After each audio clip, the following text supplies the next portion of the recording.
Кыргызстандан кан майданга 365 миң жоокер аттанган. Ошол кездеги 16 жаш курактагы согушка аттанган жаш уландар учурда 90 жаштан ашып отурат.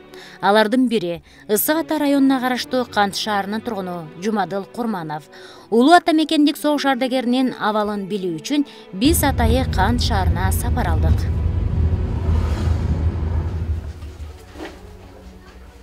Саламатсызбы ата? Майраңыз менен келе жаткан. Жакшысың. Жакшысызбы? Майраңыз менен. Рахмат. Октябрь айыл өкмөтүнө караштуу Кеңеш айылынын тургуну Жумадыл Курманов үйүнүн жалгыз уул эле. 1944-жылы жашы 18ге толо элек кезинде Советтик армиянын катарына чакырылып, атуулдук ыйык парзын аткаруу максатында кан майданга аттанат. Казакстандын Алматы шаарындагы номер 893 полктун запас окуу бөлүмүнө жиберилип, андан соң фронтко жөнөтүлөт. 18-ге баш толо элек баласы 1-2-3 ай калган. 17 жарымда кеттик да. Ой, бир тууган жалгыз эле мен эле болчумун. Атам, апам усатышты. Ошо 44-жылы повестке алып барып, военкоматтан өткөзүп, тиги Бишкекке Мешкамираттын жанына жаткызып койду ошордо. Ошордо жатып, бир сүткө жатып, анан кийин вагонго салып, алып кетти Алматынын көздөй. Кийин номер 875 аткычтар полкунун курамында пулемотчиги болуп, Варшава чек арасынан Висла дарыясына чейин жөө басышып, аба райынын суугуна карабай, окоп казышып, айыгышкан кармашта алга гана жүрүп отурганын төмөндөгүчө эскерди. Аны Варшаванын жанына алып келтирип, ошо боюнча кеттик. Варшаванын жанынан.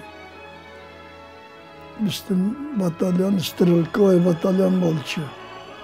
Жетип, анан жөнөдүк согушта көздөй. Согушта көзүп, талаага бардык. Талаада жаттык, немистер качып бараткан убакыт болчу. Күчү келбей. Биздин аскерлер бирдикте болуп, күчүн жыйнап сүрүп отурду. Ошентип кырчындай жаш курагында согушта кан кечип, кан жанын аябай салгылашкан жоокерлердин өлүмү, оор жоготуулардын аркасында өз мекенинен фашисттерди кууп чыгып, көптөн күткөн жеңишке ээ болушту. Каарманыбыздын айтымында, жеңиш биздики деген жакшы кабарды укканда, ошондогу сүйүнүчтөн ыйлаган адамдар, толкундануулар, кубануулар азыркыга чейин эсимде деп көзүн жумуп элестетип алды. 9 майда Берлиндин тегерегинде болдук. Немистер капитуляция болду. Багынып берди. Урушпайт, атышпайт деп. Анда баарыбыз ура деп кыйкырып согуш бүттү деп. Бирок согуш бүтөрү менен Жумадыл ата үйүнө кайткан жок.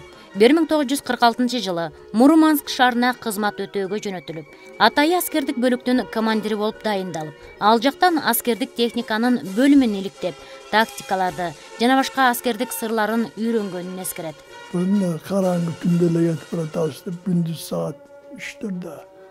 Бул белый ночь Мурманскиге барасыңар деп.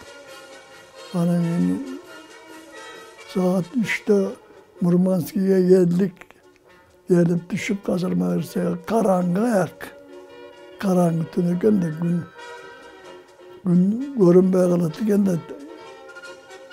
Түн күндүз дагы тоонун боорунан жылып араң жылат экен. Айырдан 50-жыл эмеге чейин, майга чейин очередь келген жака дегенде картаңдарды жиберип атты да үйлөрүнө. Небереси Эрик Молдошев чоң атасынын колунда өскөн. 6 жашында шахмат ойногонду үйрөтүп, мектепке алып барган чоң атасынын берген тарбиясына, акыл насаатына жана дагы баатырлык эрдигине абдан сыймыктанат. Аябай пунктуальный, требовательный. Бир максат койсо, аны аткармайынча койбойт. Убактысы менен баары болуш керек. Азыр деле дары ичкенде баары убактысы менен ичет, тамакты да убактысы менен бер дейт. 9 майга карата школго чакырып, трибуна чакырып сүйлөгөнүм үчүнчү. Аябай сыймыктанчумун. Атам ошондой киши согушка барып келди. Ошентип кичи мекенине 1950-жылы май айында кайтып келип, колхозго жардам берип, андан соң Фрунзе финанс кредиттик техникумуна тапшырып, окуусун аяктаган. 1953-жылы Токтогул районунун ревизору болуп дайындалат.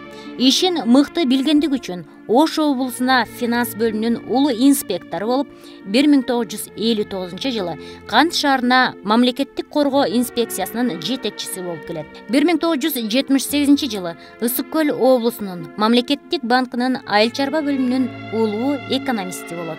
Караколда 19 жыл иштедим. Госбанкта, Сберкассада. Анан 86-жылы пенсия чыгып, Кантка келдим. Кантта анда жаңы уюшулуп аткан Совет ветерандап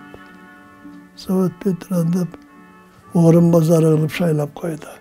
Учурда каарманыбыз 1 уул, 2 кыздын ардактуу атасы, 13 небере, 16 чөбөрөнүн бактылуу чоң атасы жана таятасы. Каарманыбыз радиодон жаңылыктарды жана жагымдуу музыка укканды жакшы көрөт.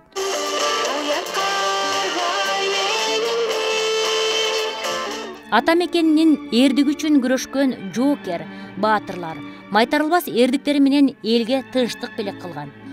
Согуштун ардагерлери кырчындай жаш курагында согушка аттанышып, кан кечип, төшүн окко такап курман болгон баатырлардын элеси жана эрдиги эч качан унутулбайт. Учурда биз Ысык Ата району араштуу Кант шаарындагы Жеңиш паркында турабыз. Албетте 9 майга карата өткөрүлгөн бардык салтанаттуу иш-чаранын баары дал ушул паркта өткөрүлөт. Биздин жаркын жашоо үчүн кан жанын аябай салгылашкан улуу ата мекендик согуштун ардагерлеринин урматына биз дагы Жеңиш паркына келип, таазим этүүнү туура көрдүк.